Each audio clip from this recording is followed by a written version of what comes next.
Josh Simmons is in California, and he left at a really weird time on Sunday that is extremely unusual.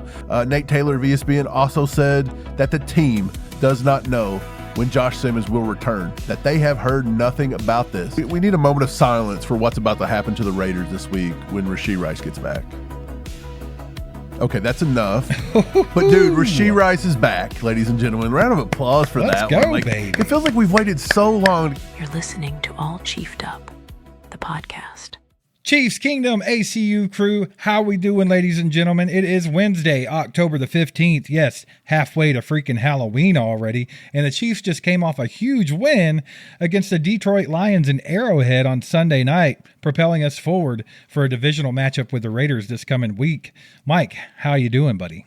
Dude, I'm doing good. The Chiefs look good. The Chiefs look back. I'm so glad. I'm so glad I picked against them and I picked the Lions just to give that curse.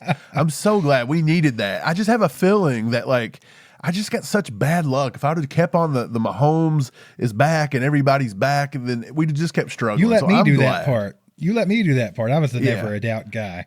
Let's freaking go. But let's talk about that game for just a split second, and then we'll move forward into some hot topics right now. But that game, man, the Chiefs needed that bad. Backs against the wall, 2-3. You're playing at home. You're playing the number one team in power rankings. They're putting up 35 points a week. Yeah. And our defense came in there, and at first looked like they were struggling with it, but they kind of kept grinding it out. And they looked really good in the second half. And the offense, dude, that's the story. The offense is getting the freaking thing going. That's for sure. Yeah, Mahomes is back, man. I said he's going to be scorched earth this year. You said it, but he has been playing at an MVP level, and he proved it versus the Lions. Like, he's now the odds-on favorite to be the MVP. I think him and Baker Mayfield are at the top. That's wild. Who'd have ever thought you'd have said that sentence? It's like that old matchup, the Texas Tech and Oklahoma, was it? Right. Where they threw for like 600 yards apiece. Yeah, the old Red River rivalry. I can't say that, river rivalry. Red River. Okay, it is what it is. But, dude, Patrick Mahomes versus the Lions, dude, 22 for 30, 289 yards, 4 touchdowns, 132.2 passer rating, which is basically just freaking perfect. And he got the dub right there on national TV in front of maybe the biggest audience. I think I seen something today where they said that might have been the biggest, most watched primetime game of the year. Let's go. Yeah, it's right here. It says it averaged 27.3 million viewers across NBC and Peacock. And it is the second most watched October audience in the history of the NBC Sunday Night Football. So that's insane. Insane, brother. Letting everybody know the Chiefs are back. Hey, for all you slap nuts out there that kept saying it was over, the dynasty's over, the run's over, they're cooked. Hell, dude, you had to watch that and you had to start regretting some things, man. I think people are starting to worry. They're starting to tremble a little bit. And then we're getting Rashee Rice back. That was the last week without our man. Now we got back our number one wide receiver. This offense can kick it to another gear, which is insane to think about, man. And I think there's still some things there that we haven't even hit on yet, like Brashard Smith getting more than 6 snaps a game. I just think there's so many possibilities with this offense, and the fact that Patrick Mahomes is getting the protection he needs up front, which I'm sure we'll talk about here a little bit later, but he has time. He's looking good. He's looking a lot like the old Patrick Mahomes. And this offense, dude, there's probably more star power on this offense, or at least more, speed. Let's just go with that. Oh, yeah. There's so much speed. It's ridiculous. Definitely the best wide receiver group he's had. I just think it could be crazy, man. I'm excited about it. Right. We just need to take a moment right now to we need a moment of silence for what's about to happen to the Raiders this week when Rashee Rice gets back. Okay, that's enough. But, dude, Rashee Rice is back, ladies and gentlemen. Round of applause for that one. Let's go, baby. It feels like we've waited so long to get Rashee Rice back. But check this out, dude. In the 3 games he played last year, you got to remember how he started. Week 1. Crazy. He had 7 catches for 103 yards and 5 first down catches, which is insane. In week 2, he had 5 catches for 75 yards and a tutty. 3 moved the chains. And in week 3, 12 catches for 110 yards and a touchdown. 7 first down catches. And, dude, he has just been a monster. And he was quickly becoming Patrick Mahomes' new Travis Kelce. He was that security blanket last year. Yeah, it's insane what he was able to do. I think we figured it out one time where if he could have kept the same pace after the first 3 games, like if he wouldn't have got injured and he would have kept the same pace throughout the entire season, he would have landed in the middle of Justin Jefferson and Jamar Chase on wide receiver stats. Wild, dude. Yeah, that's insanity. Dude, but look, Jason Brownlee, he ended up getting cut. Like we knew he would when Rashee Rice come back. We were saying that with Terry when we had him on Zarda COO. If you haven't watched that episode, go back and watch it after this one. But yeah, we talked about it with him. People were asking, and I was like, look, it's probably Brownlee. Like Brownlee couldn't figure out a way to get on the field, right? He couldn't contribute. Yeah. Hell of a preseason, but we're just loaded. Listen how loaded the wide receivers have been so far for the Chiefs, and I'll include Travis Kelce in this too. Kelce having a great year already with 321 yards and 2 tutties. Hollywood is over 300 yards, 302 and 3 touchdowns. Tyquan Thornton has been a beautiful surprise, 272 yards and 3 touchdowns. And Juju has balled out, 225 yards and a touchdown. And we've only had Xavier Worthy now super healthy for 1 week. He's been kind of gimpy the past 2 weeks. Yep. But dude, it is so crazy how many weapons he's about to get at full health. I guess we can go ahead and say, and Rashee Rice is just going to crank this up another notch. And we even seen Pacheco and Kareem Hunt kind of show a little bit of fire in the last game or two. And I feel like Andy really trusted Pacheco this past week. Did you know Pacheco actually outsnapped every single person on the team that wasn't a starting offensive lineman or Patrick Mahomes? 49 offensive snaps for Pacheco, 77% of the snaps. That's wild. He's definitely RB1 right now. Yeah, for sure. I think a lot of people thought Kareem Hunt was going to kind of take that over this year, but nay. Isaiah Pacheco was back. He was coming off the injury last year. I think people were kind of expecting him to bounce back very fast. Yeah. And it didn't happen. But now you're kind of seeing him back at full strength, back at full speed. And I kind of like the fact that he was trusting Isaiah Pacheco to do this. And the reason why I say that is because the more he trusts Isaiah Pacheco, the better chance we have of establishing a run game in any given game. And everyone knows that's a detriment to Andy Reid, right? Sometimes he gets away from it, he strays from it, and it comes back to bite us in the ass. But this last week, dude, he pounded the rock, man. And I really like the fact that they finally got him outside the tackles on these design run plays. Yes. Because I've been screaming for that for freaking years. It's that kid needs to be running outside the tackles. That's what he wants to do because he's good at it. He's insanely fast, and he doesn't have the greatest field vision in between the tackles. So I just think that's where he excels at, and I think that's where they should continue to use him and keep using Kareem Hunt for all the short yardage stuff because he's been lights out with that. So, I mean, that together, that 1-2 punch is nice. And then if you could get Rashard Smith in there and get him involved a little bit more in the passing attack, which they've kind of done slowly. They're trickling it in, but I'd like to see it come on a little faster. I mean, that's a pretty good backfield, to be honest. A lot of people have been worried about the running backs.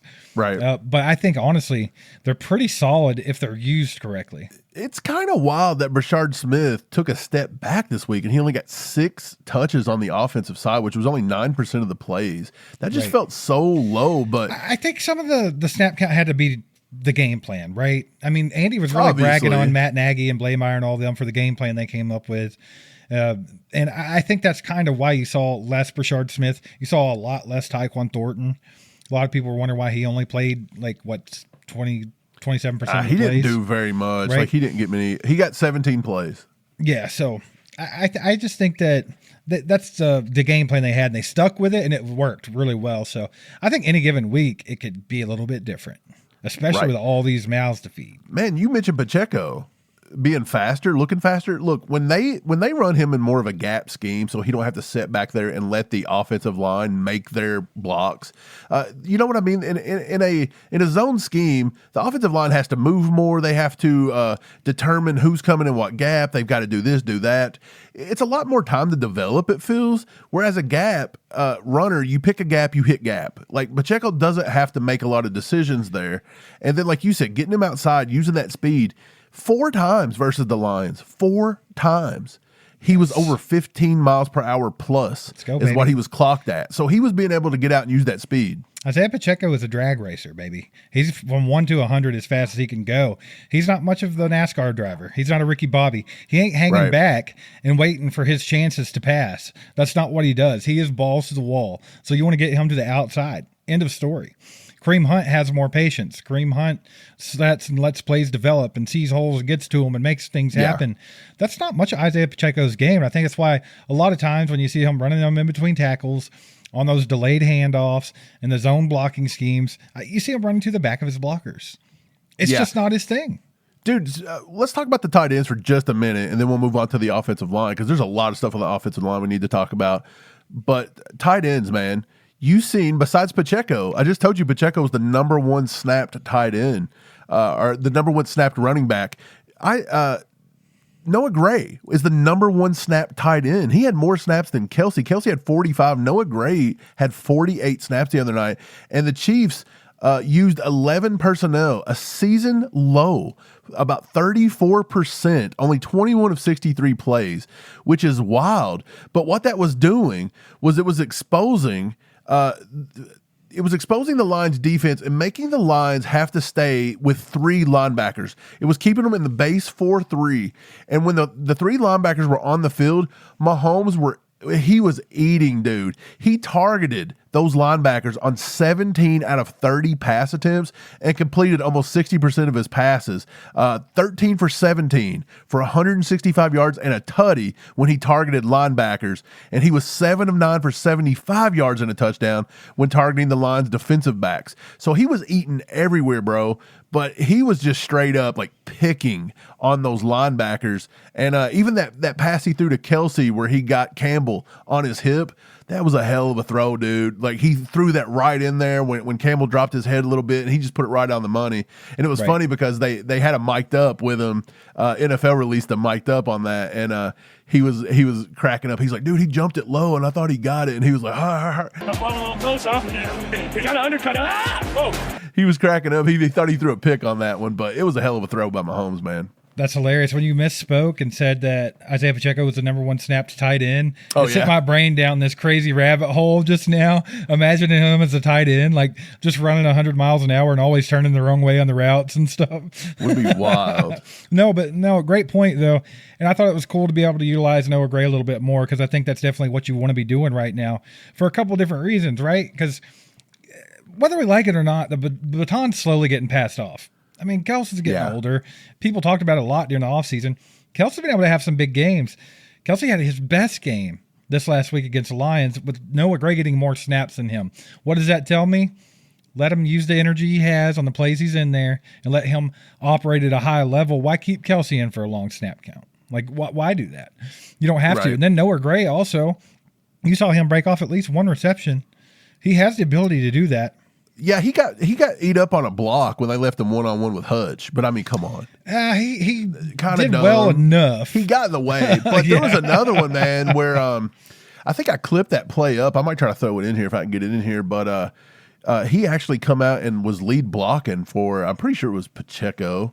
But he laid a heck of a block out in the run game. So that's what Noah Gray gives you, man. He's a tough. He'll do good. He'll do all the hard-nosed, tough things. And he's still, I think Mahomes trusts him enough to throw him the rock, man. I think they trust him in space. But I found it weird that Mahomes didn't get blitzed that much.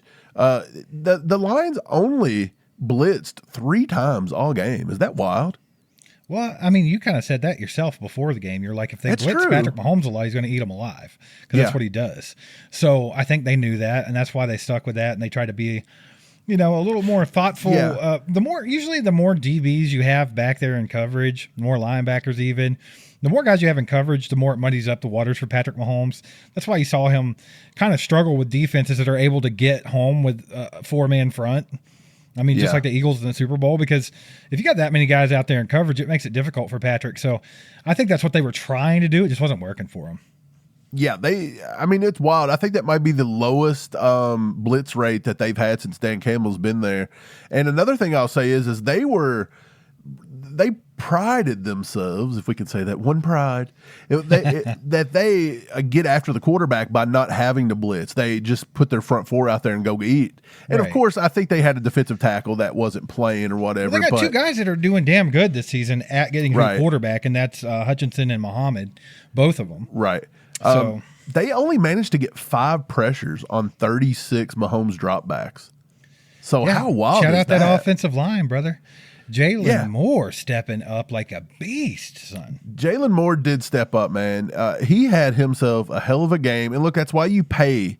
That's why you have to pay him. And I think wholeheartedly, before Josh Simmons just kind of was gifted to the Chiefs in the draft, I mean, Brett Veach was ready to just say he was our number one guy. I think they made the right move twice.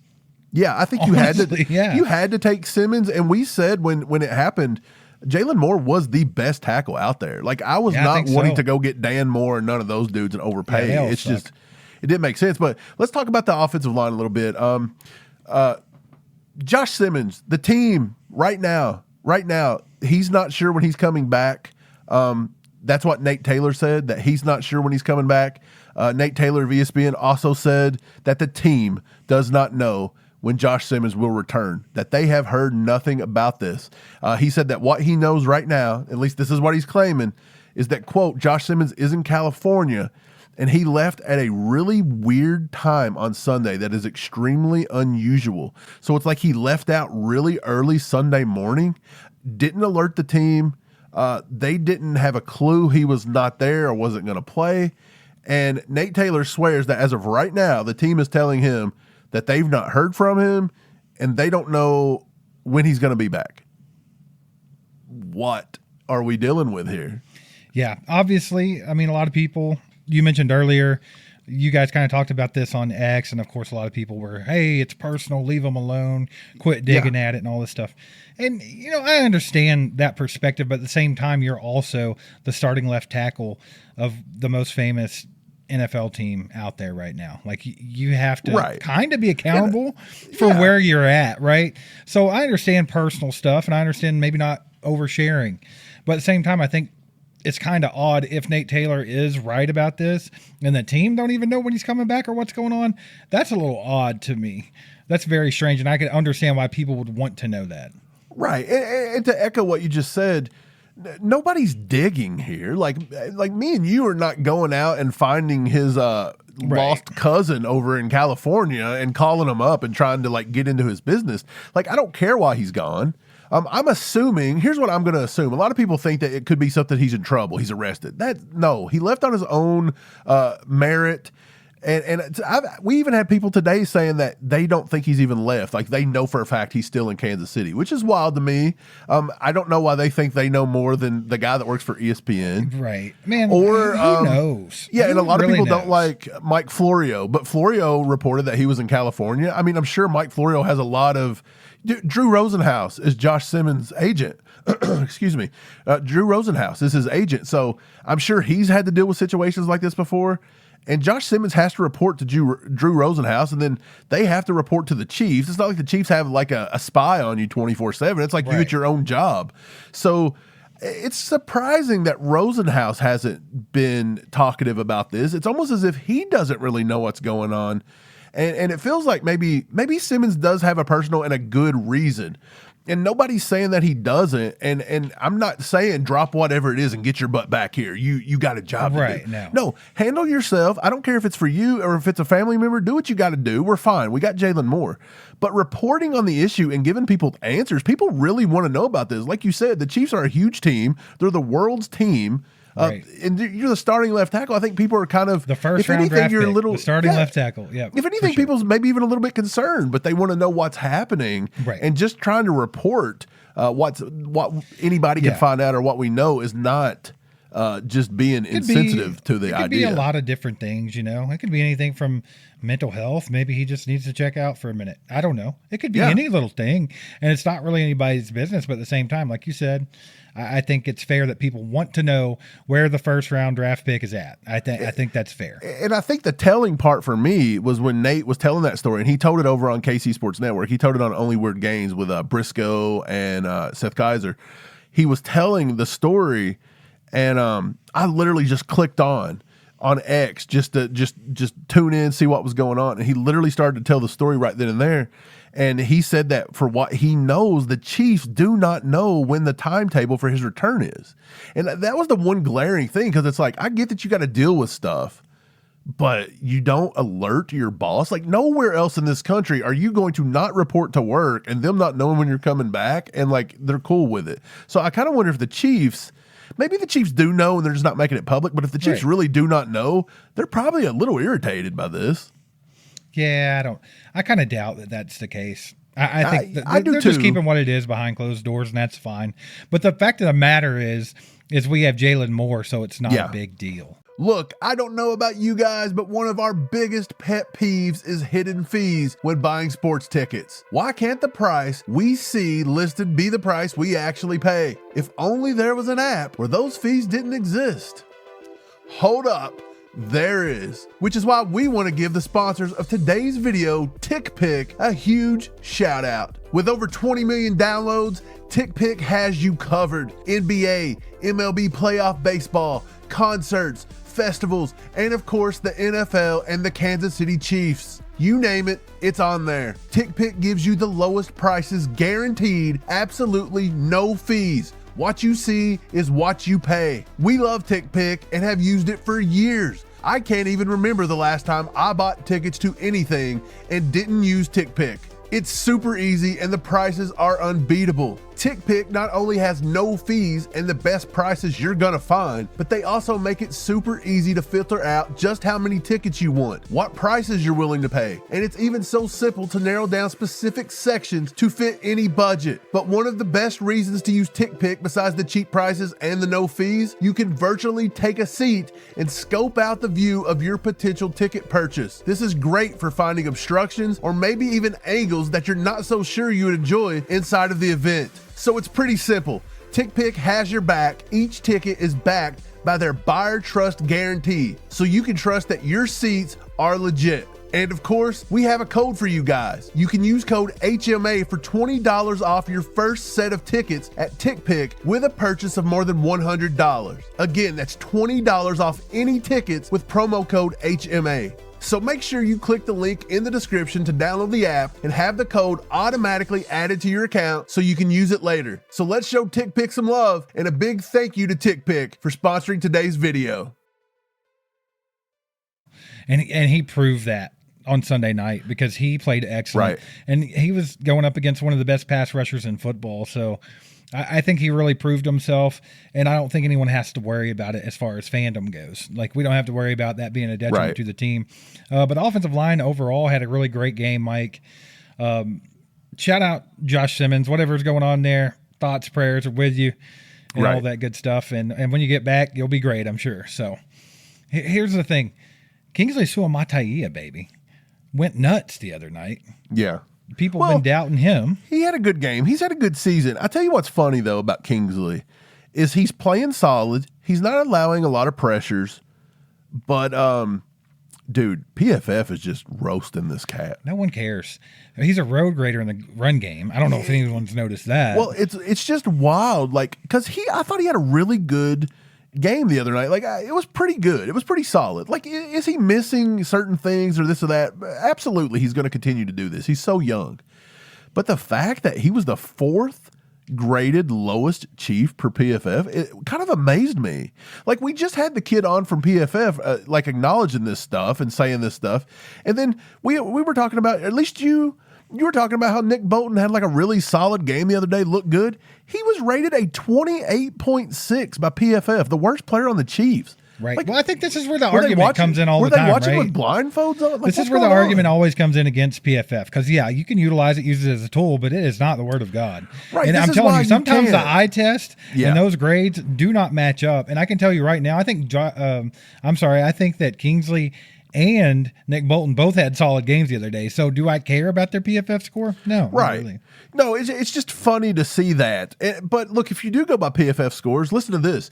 We pounced the Lions. Like, come on. Like, to hear their fan base, like, they are still crying at this point. Good Lord, son. Which is wild, dude. Like, it's Wednesday. Like, get over it, Mike, bro. when I woke up on Monday morning and everyone in the entire country was crying about the Chiefs and referees and this and that, I knew we were officially freaking back, baby. Yeah. I was so happy that just felt good. But like, you know what's awesome? Talk your trash, baby. Let's go. You know what's awesome, though? We pounded the Lions. Like, it wasn't even close. The Lions were some people's #1 team per power rankings. Yeah. And we went out there and just demolished them. And the funny thing is, if you go by PFF ratings, The guys at the top that were playing the best football that caused us to pounce them wasn't the Mahomes or the Chris Jones or the guys that we know will turn it up. It was the role players. Kelsey was our number one guy according to PFF. Now, he's not a role player, obviously. But after him, Juju was the next highest rated. Number three was Chamari Connor, 78.6. Number 4 was Hollywood. Number 5 was Brian Cook. Then Jalen Watson. Then a couple linemen. Then Mahomes. Then Omenihu. So it's like we didn't even have our star players. Our star players wasn't even playing like stars, according to PFF. That's what you need, though. That's been the problem the whole time. We have like a handful of guys that are showing up and a lot of guys that aren't doing their part. Doesn't it show you, though, that if we have our role players step up and just be above average, this team is blowing everybody off the field? Dude, I wanted to shout out Juju for this game anyway, because if you go back and watch this game, Juju, he has found his niche here in the Chiefs offense, and that is doing all the dirty work, and he's loving every minute of it. Yeah. He's out there crackback blocking people, smiling, having fun, just doing all the dirty stuff and getting the job done. And on top of that, when he's getting the ball, he's got some pop to him. Old man Juju got a little bit of burst, and he's looked really good, dude. I think he's been a spark to our offense. So shout out Juju, man. I thought he had a great game, but I could see that, though. Charles Omenihu also had a really good game. I think it's his best game he's had in years. So, yeah. I mean, it was a good game. Well, like I said a million times, we talk about him being bad when he's bad. We got to talk about him being good when he's good. I mean, he only had 2 pressures, according to Next Gen. But he was where he needed to be. He made a couple of big plays, bro. Isn't it wild that the other night, our highest pressure ratings, according to ESPN Next Gen, was Chris Jones had 4, and then Omenihu, Bolton, and Karlaftis all had 2. Well, as much as everyone wants to cry about the referees and the Chiefs, if you go back and watch that game, first of all, the Detroit Lions only had 4 penalties called on them the entire game, one of them being that illegal formation on the touchdown there. And one was a delay of game. Yes, so they only had 2 real penalties called on them. They were holding the living hell out of our defensive line. Like, honestly, like, you go back and watch it, there's a reason why they're playing with a 3rd-string tackle and he was holding his own. Okay? Yeah. I'm just saying that. So, I mean, I can kind of see the pressure numbers not being where they should be. You're 100% right. Like, there was a lot of holding, and a lot of Lions fans are saying, oh, it was cheating, and blah, blah, blah. Ridiculous. Okay, look, for one, ridiculous. If they would have ran the Jared Goff play, and Jared Goff would have just lined up in the pistol, if he'd have lined up in the shotgun, and he would have left, he didn't have to reset himself. But when he got up under the center and he tapped the center's butt, it looked as though he was under center, and so he has to now come to a complete stop when he goes in motion. And I put up an entire short, and you can view it. I think it come out on Tuesday night, and I explained this whole thing. So ball knowers know it. Non-ball knowers, like the Lions fans that are crying right now, need to go watch that. But the thing about it is that was a good design play, and even if they let that play stand, Steve, we already proved the Chiefs won by more than 4 points. Like, we still blew them off the field. The crazy thing about it is, first of all, I will say this, that the typical everyday NFL fan that complains about the Chiefs paying the referees, think about how stupid and 3rd grade that is, and childish, right? But the average everyday fan that you see all over the internet talking all the time, that is way over their heads, brother. They don't know the basic rules of football. Do you think they know that he needs to get reset? So, like, they don't even care. They don't care. It's just, oh, they took a touchdown away from Chief win, Chief cheat. And That's exactly. That's the only thing that's crossing their minds. They completely forget that we had 13 effing penalties called on us last week, right? Like, no one cared about that. That wasn't cheating. Right. But my whole point is they don't even know the basic rules, so they're not going to know that. And also, that touchdown, even if it was legal, like if they'd actually done it legally, it was still like the luckiest shit I've ever seen. The way that ball bounced, he didn't even catch it. It bounced off the back of Amon-Ra St. Brown, then back into his chest. And first of all, I don't even know, like, I'm not a rules guru either, but I don't even know if you can be blocking where St. Brown was before the ball was ever thrown. If he was within a yard, but I'm not for sure where it was. I haven't paid attention. They were pretty close, so that's probably legal. Here's what I'll say, though. People like to do that thing where you'll find our offensive line and you'll find a specific spot and you'll screenshot and say, look, they held. That you can do it on every play. Right.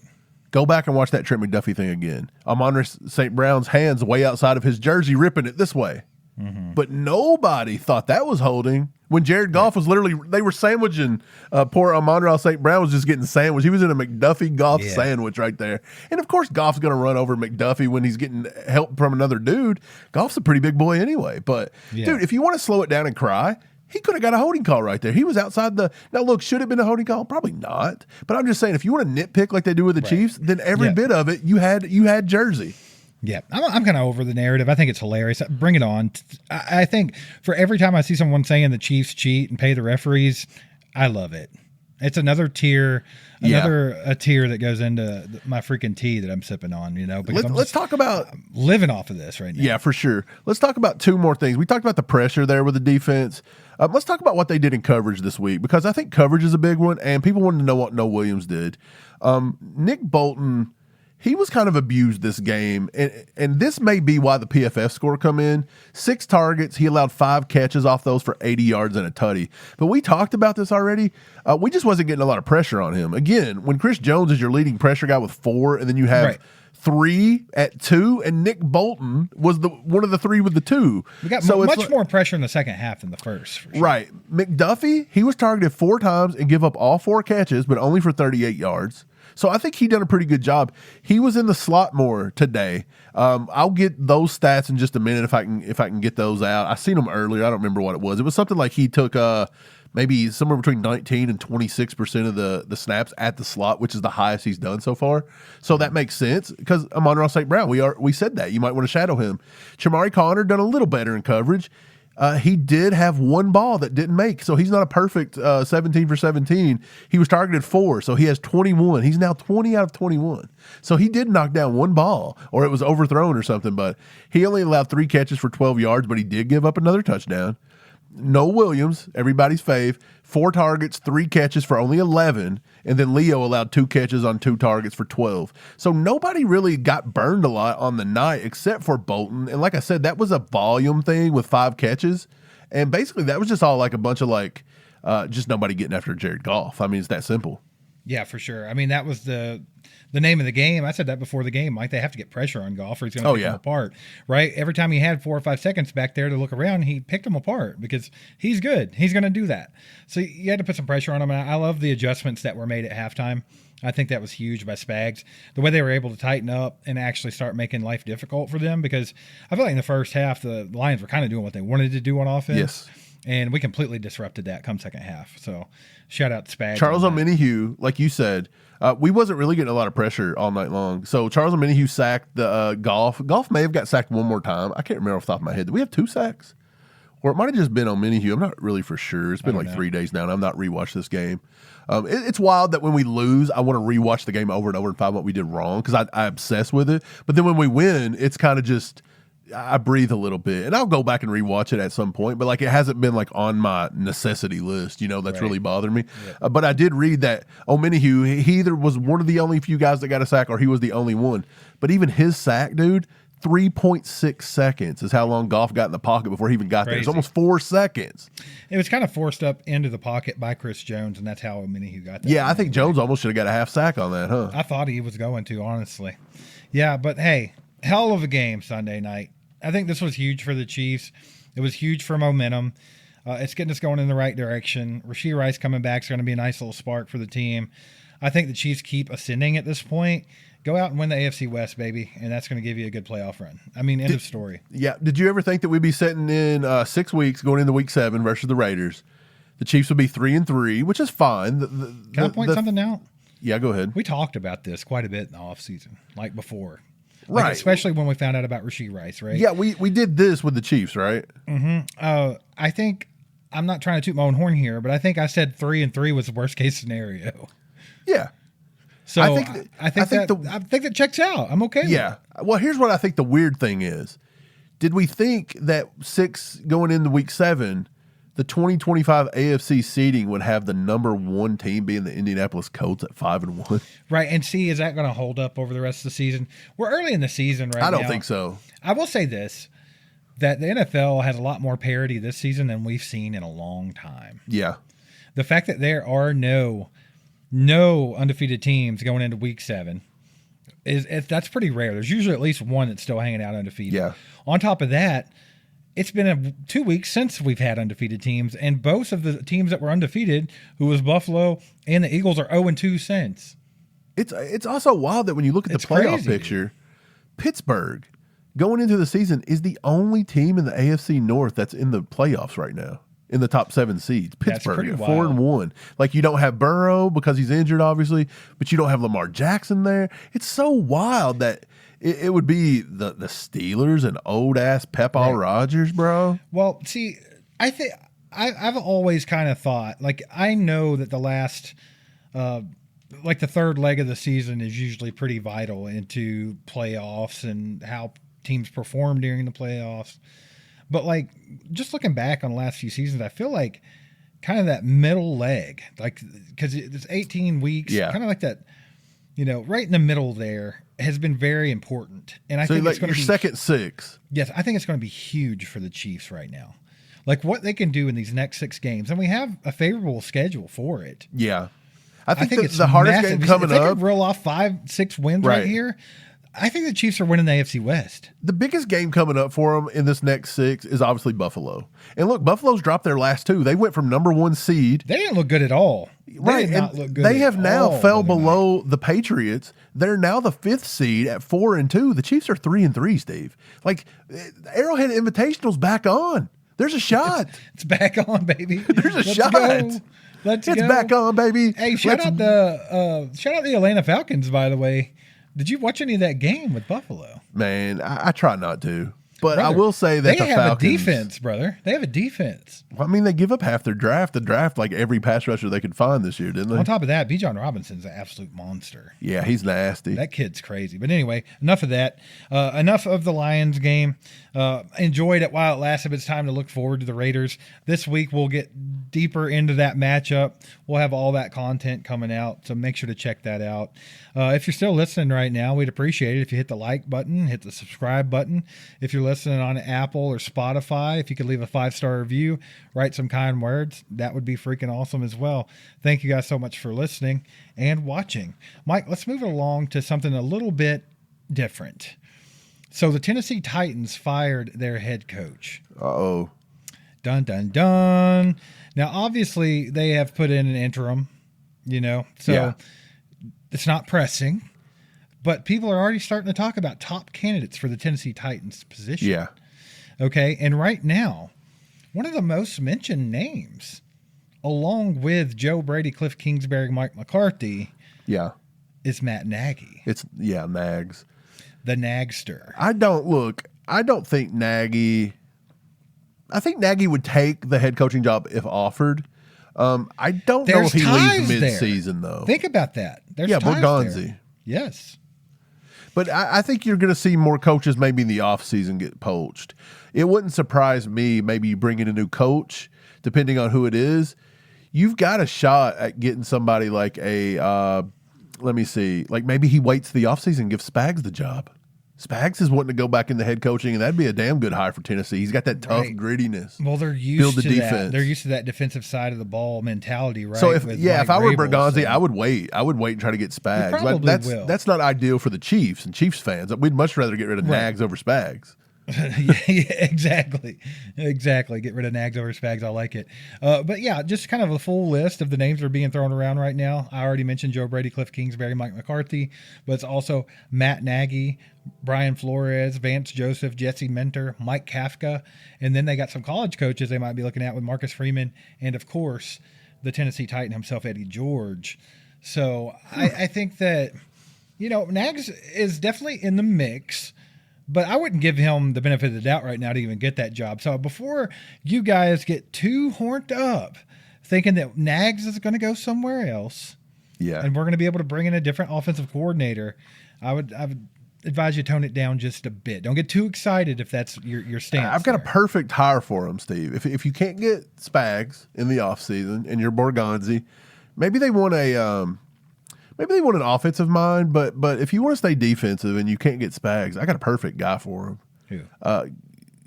Come up here to Lexington and buy out Stoops. We got to get rid of Mark Stoops. Go. He got to go. This dude stinks. Dang, brother. Got to get rid of him, bro. But anyway, I just thought that was a fun little topic. I've seen a lot of people talk about it. A lot of people are excited about it, like, oh, because, Matt Nagy over the last couple of years has kind of got the brunt. He's kind of been the scapegoat of the slower offenses, right? Because I guess when you really don't know the whole scope of things, the easiest thing to do is to look at, well, offense started getting stagnant here, and Matt Nagy started offensive coordinator here. That's the big red flag, right? So, I mean, without looking any further, I think that's just what people do naturally. Right. Now, could that be the case? Absolutely. I don't know if that's the whole story. But yeah, I mean, I think you saw that Matt Nagy has the ability to come up with a good game plan. If you take it back to when he was the offensive coordinator for the Chiefs with Alex Smith, Tyreek Hill, that was the biggest deep threat combo in the NFL that year. Like, we were throwing the ball down the field. That offense was, as far as Alex Smith offenses go, it was pretty dynamic. It was fun to watch. I think Kareem Hunt obviously had a good year that year too. But, like, I don't know. I think Nagy even proved just this last week, like, he can come up with a good game plan. He can do it. Obviously. So, I mean, he knows what he's doing. He's not as bad as people like to make him out to be. And sometimes it's like, it's not about your game plan, but maybe the pieces that you're working with. And I feel like this season is not only a big opportunity for the Chiefs to shut up a lot of people. It's not only a big opportunity for Patrick Mahomes to shut up a lot of people. Yeah. I think it's a big opportunity for Matt Nagy to shut up a lot of his own fans, to be quite honest about it. Because if he can come out with this team who, like we've already mentioned, from top to bottom, is the most talented offense Patrick Mahomes has had. I think that gives Nagy a pretty good chance to prove to people he can call a good game. Right. Let's talk about the Raiders for just 1 second, because it's Raider week, and we'll dive into this way more. But here before we go, I want to talk about the Raiders for just a second. We're getting back Rashee Rice. The Raiders are just a dumpster fire, dude. Like, they are bad. What are they right now? Are they winless? Have they won one at least? They've won something, right? I don't know. Look, Brock Bowers may not be playing. Now, look, he'll miraculously make a miracle recovery. Every time, brother. Yeah, that's happening. But I think the question I was going to ask you was, besides Rashee Rice coming back, just, we haven't really dug into this too much just yet. We don't know much about the Raiders right now because they're horrible. But who would you think needs to have a big game this week? Or who do you think will have a big game this week with the Raiders versus the Raiders that could maybe be I don't want to say X factor, because it's not like we need an X factor to beat the Raiders. But who do you think just overperforms this week? Who do you think has a good game, maybe as a result of Rashee Rice coming back? Travis Kelce. So you think Kelsey's going to have a monster one this week? Absolutely. He loves beating up on the Raiders. Didn't he have 4 or 5 touchdowns against them that one time? Like, he always goes crazy. And then you get Rashee Rice back, which I think they'll get Rashee Rice out there and get him going pretty early, I think. And I think he'll have a good game. But I do think that helps Kelce. It helps him big time. It has to. And then on top of that, Mike, you mentioned the Raiders. You thought they were winless. They actually won the first game of the season against the Patriots. Yeah. Against the Patriots, who I think have won every game since, which is pretty wild. But Mike Vrabel, it's almost as if the Titans need a good coach. Right? But the Raiders did beat the Patriots, and then they lost to the Chargers by 11. They lost by damn near 20 to the Commanders. They only lost by a point to the Bears, and then the Colts blew them out 40-6. And then they beat the Titans this last Sunday. So yeah, dude, the Raiders. Here's where I think I don't think it's going to come down to this, but this is a big time win for the Chiefs. I believe is the special teams with the Raiders. The Raiders are horrible special teams. I think they're allowing the seventh most kickoff return, and I want to say the second most per yards return on punts. So look, they're punting the ball a crap ton. So if we force them into punting, they're allowing the second most punt return yards. So I think it could be a big, big week for Nico Remigio, or maybe even you let Brashard Smith get some more touches. I feel like Brashard Smith getting touches in the special teams game is just a flat out win, because it's like, well, you can't really get him in on the offense sometimes. Let him touch the ball in special teams. And I love Nico, but it's like, is Nico now expendable a little bit with Brashard Smith, I don't think so, man. I think Nico is just so good. Yeah, I love him. I do, but I'm just saying, like, if Brashard Smith is that guy on special teams and you're wanting to give him touches. I mean, we talked about that in the offseason, that maybe Nico would even make the roster if they decided to go that route. But I think Nico proved that he is such a weapon in that return game. Like he can literally just turn something in nothing into something quick. Yeah, I think Nico could have a big return this week. Maybe I think he might be somebody who can flip some field for us or something. For sure. So I mean, the Raiders' offense. I mean, if you look at it on paper, it's not terrible. I mean, Geno's Geno. Obviously, their backup's Kenny Pickett, right? And then as far as their running backs go, you got Ashton Gillotte, who you have to keep an eye on, or he can get loose. Raheem Mostert's their backup. He's their RB2. So, I mean, he's got speed for days. Wide receivers, Jacoby Myers, Trey Tucker, Jack Besh. Tight ends, Brock Bowers, which you said is questionable, but he'll play. Michael Mayer. So, I mean, they're not bad, but where they do suffer a little bit is on that offensive line, right? So this is one of those games where it's like we got to put the pressure on Geno and let them beat themselves, right? Because their offensive line's not much. There's definitely some holes there. And then, of course, on defense, honestly, I think as long as you can keep Max Crosby out of your backfield, him and Tyree Wilson, I think you're okay there too, to be quite honest about it. So I think it's just a couple of factors that kind of every other game, right? It's the trenches. What can we do with the trenches here? And I think that's what it's going to be. We get a lot of pressure on Geno, or keep the pressure off Patrick Mahomes. Name of the game. Jawan Taylor or Jalen Moore versus Crosby. I mean, that's going to be one of the big ones to watch. Of course it is. And then other than that, it's like just keep Mahomes clean and everything's going to be fine. We're going to drop a 40 bomb. If you give Mahomes enough time in the pocket and let him feel comfortable, I'm not worried about this game whatsoever. Right. Well, I think that's going to wrap it up for today, guys. Thanks for being here. Again, if you're listening on Spotify, Apple Music, I don't know, there's 5,000 different podcast places. Go ahead, leave us a nice 5-star review. Let everybody know where to watch.